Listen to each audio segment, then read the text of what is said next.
Hora de conversar com Mônica Bergamo. O Brasil vai ser testemunha de um acordo entre Venezuela e a oposição venezuelana em Barbados. Eu confesso que eu li aqui a pauta, eu tive que puxar pela memória, não veio nada, e aí eu busquei na internet, aí eu lembrei.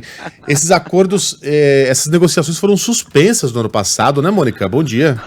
Olha, é uma confusão grande, Né? mas, Megali, é isso. Quer dizer, a diplomacia brasileira está totalmente concentrada, focada, né, e privilegiando muito a votação hoje no Conselho de Segurança da ONU de uma proposta feita pelo Brasil para tentar um cessar-fogo entre Israel e a faixa de Gaza e o Hamas. Mas a vida segue, né? E as coisas seguem ocorrendo. Então o foco foi desviado um pouco e o assessor especial do presidente Lula para assuntos internacionais, o ex-chanceler Celso Amorim, embarcou nessa madrugada para Barbados, no Caribe, porque ele foi convidado para ser testemunha, representar o Lula, né, como testemunha de um acordo que deve ser assinado hoje entre o governo da Venezuela e a oposição venezuelana para a realização de eleições no próximo ano, né? Esse acordo, ele prevê, inclusive, o Megali envolveu os Estados Unidos e ele prevê o levantamento das sanções dos Estados Unidos em relação à área petrolífera da Venezuela, toda a área de energia da Venezuela. Isso desde a guerra da Ucrânia, os Estados Unidos já vinham amenizando um pouco o discurso em relação à Venezuela, porque precisou do petróleo da Venezuela.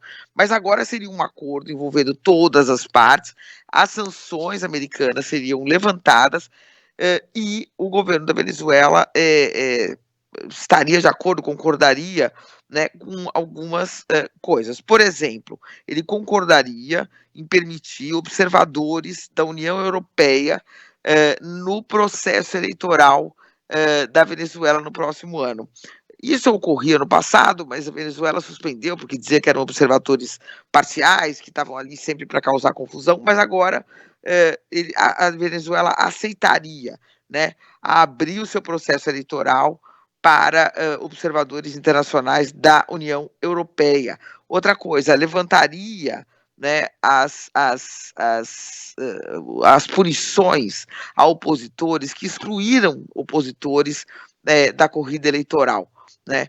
Aconteceu lá mais ou menos o que aconteceu aqui em 2018, né, quando o Lula foi condenado e preso, estava fora da disputa eleitoral. Equivaleria a soltar o Lula, vamos dizer assim, né? Suspender punições para que todos os opositores possam, se quiser, concorrer à presidência da República. Portanto, um acordo importante, Megali, importante, que está passando um pouco despercebido diante da magnitude da guerra, né, Megali?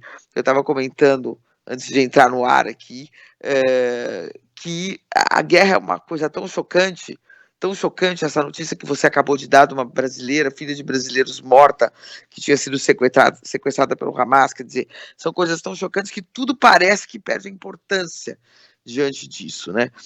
E de fato, quer dizer, a gente não pode comparar as coisas, mas são questões regionais que seguem acontecendo e é um passo importante, né, para a normalização das relações da Venezuela com os Estados Unidos, do governo da Venezuela e da população da Venezuela com a sua própria realidade, né, fazer algo consensual que todos aceitem o resultado.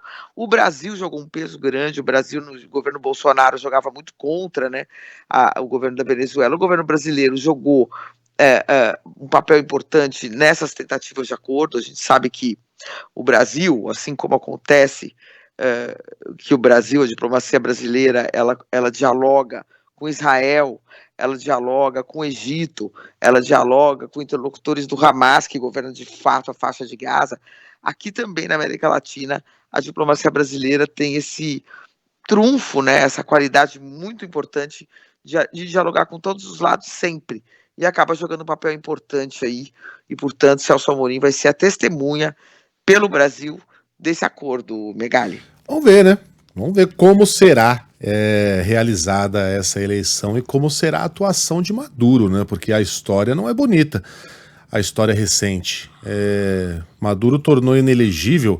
Quando eu digo Maduro, estou falando da Controladoria Geral da União, estou falando do do judiciário que está na mão dele, como estava na mão do Hugo Chávez também, foi tornando inelegível todo mundo. A Maria Corina Machado, que é ex-deputada, o Henrique Capriles, o Superlano, os outros fugiram do país, o Guaidó, o Leopoldo Lopes, o Ledesma, todo mundo vazou para não ser preso, então não sobrou concorrente para o Maduro nas últimas eleições. E ele, de fato, ganhou com 67% dos votos num pleito que teve boicote da oposição, que teve horário estendido, que teve várias denúncias de fraude, que não foi reconhecido por boa parte da comunidade internacional. E aí, cinicamente, o Maduro foi lá até a bancada do Palácio Miraflores e comemorou o fato de ele ter tido a maior votação da história das eleições presidenciais venezuelanas, também contra ninguém, até eu, diga, Mônica.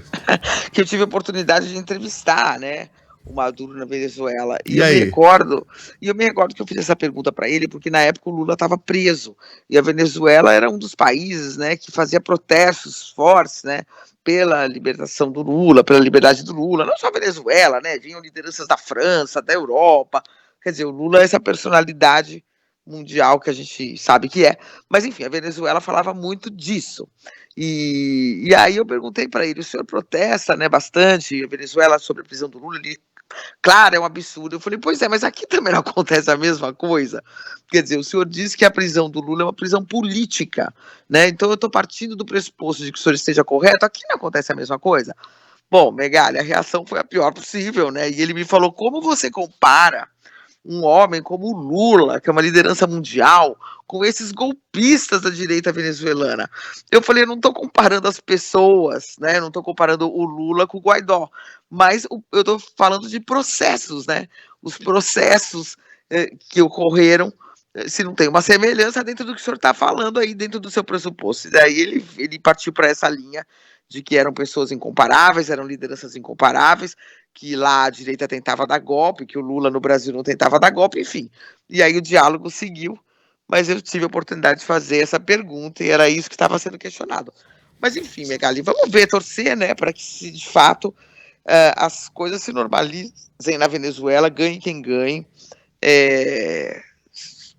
possa ter uma vida mais normal, e a suspensão das sanções também, né, alivia a questão econômica e faz com que a população siga vivendo dentro do mínimo de normalidade, ainda que ganhe quem ela não gosta, né, Megali?